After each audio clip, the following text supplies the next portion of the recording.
dhammaadkii bishii Juulaay madaxweynaha dowladda federaalka Soomaaliya Maxamed Cabdullaahi Farmaajo waxaa loo gudbiyay warqadii kama dambaysta ahayd ee xukunka dilka ah ee ay maxkamadaha ciidamada qalabka sida iyo tan sare ee racfaanku isku raaceen in ay ku xukumeen Axmed Cabdullaahi Cabdi Caydiid oo ah askari ka tirsan ciidamada xoogga dalka Soomaaliya. Axmed Cabdullaahi Cabdi Caydiid waxa uu xukunka dilka ah ku mutaystay kadib markii ay ku cadaatay isagana maxkamadda horteed ka qirtay inuu 3 bishii May agagaarka madaxtooyada ku dilay wasiirkii howlaha guud iyo dib u dhiska Cabbaas Cabdullaahi Sheekh Siraaji. sarkaal ka tirsan maxkamadda ciidamada qalabka sida oo aan emailka kula xiriiray ayaan weydiiyay goorta la fulin doono xukunka toogashada ayuu wuxuu igu jawaabay inay sugayaan amarka madaxweynaha si ay u fuliyaan xukunka toogashada ee ay ku xukumeen Axmed Cabdullaahi Cabdi Caydiid. waxaan dareemaynaa in madaxweynaha dhankiisa ay ka soo raagtay warqadii fasaxa ee dhinaciisa inooga iman lahayd si aan tiirka u geyno xukunsane Axmed Cabdullaahi Caydiid ayuu yiri sarkaalkaasi ka tirsan maxkamadda ciidamada balse codsaday inaan magaciisa la faafin maadaama aanu fasax u haysan inuu saxaafadda kala hadlo waqti xaadirkan. daqiiqad kasta oo ay saacaddu horey u sii durugto waxay sii dheeraynaysaa muddada sugitaanka amarka madaxweynaha ee ku saabsan xukunka toogashada Axmed Cabdullaahi Caydiid. mas-uuliyiinta madaxtooyada iyo xukuumadda waxa ay si adag uga gaabsadeen in ay saxaafadda si furan ugaga hadlaan arrinka ku saabsan kiiskan. xubin ka tirsan madaxtooyada ayaa si taxadar leh noogu sheegay in madaxweyne Farmaajo uu dhageystay baaqi ka soo yeeray odayaasha beesha Habargidir ee ku doodayay in aan si cadaalad ahayn dil loogu xukumay Axmed Cabdullaahi Cabdi Caydiid oo ah askarigii dilay wasiir Cabbaas Siraaji. maadaama madaxweynuhu uu yahay mas'uulkii ugu sarreeyay dalka haddana ay cabasho u soo gudbiyeen dhinac ka mid ah dhinacyadii ay dhibaatadu dhex martay madaxweynaha waxaa xaq loogu leeyahay in uu hubiyo cabashada dadweynaha soo gudbiyeen wixii ka jira. taasina macnaheedu ma ahan in madaxweynuhu uusan ku kalsoonayn shaqooyinka ay hayso maxkamadda ciidamada qalabka sida ayuu yiri xubin ka agdhow xafiiska madaxtooyada oo isagana ka gaabsaday magaciisa in la shaaciyo sababo la xiriira warkan oo aan loo fasixin inuu gebi ahaantiisaba ka hadlo.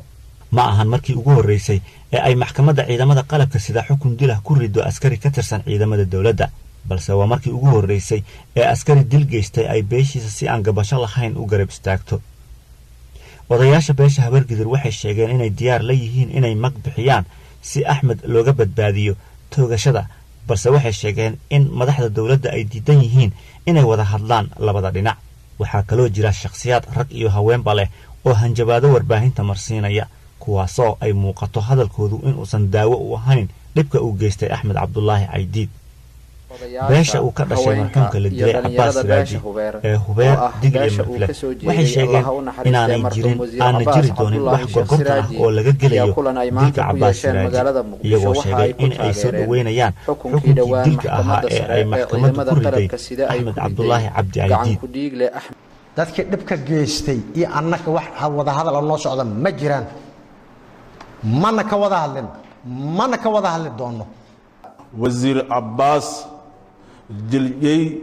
shirqool abahay maxkamadana eedanka maxasanta dawladda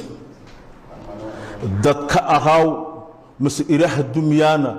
musudulka alhamdulillah gilgilana irna mahdumi quran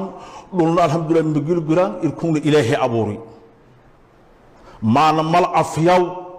maana ma afidoono hoolona mal an ka baahan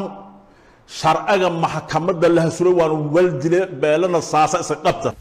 hooyadii dhashay wasiir Siraaji ayaa muujisay sida ay u doonayso in kiiska natiijadiisa kama dambaysta ah la gaaro. muwaadilu dulmi ma wadani dabla dilay haddana waranka intay ugu dhuftaan bay ugu gilgileen maanta maxkamadda sharafta leh waxaan ka codsanayaa in dilkii la fuliyay oo maxkamadda go'aanka ay ku dhawaaqday in la fuliyo oo laga leexleexanin. isku soo wada duubo mar haddii kiiskan uu waa hore ka soo ilaaday dhinacii maxkamadaha madaxweyne Farmaajo ayay tahay in markiisa uu qalinka jeebka ka soo saaro dabadeedna uu dil siideyn ama xal kale uu ku taliyo si hooyadan murugaysan ay u ogaato in hadalhaynta kiiskan uu dhinac isugu biyo shubtay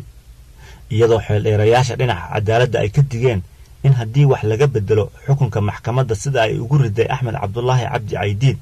intaasi ay noqon doonto tusaale sugan oo ay cuskan doonaan gacan ku dhiiglayaasha mustaqbalka dilalka u geysan doona shacab iyo mas'uuliyiin dowladeed.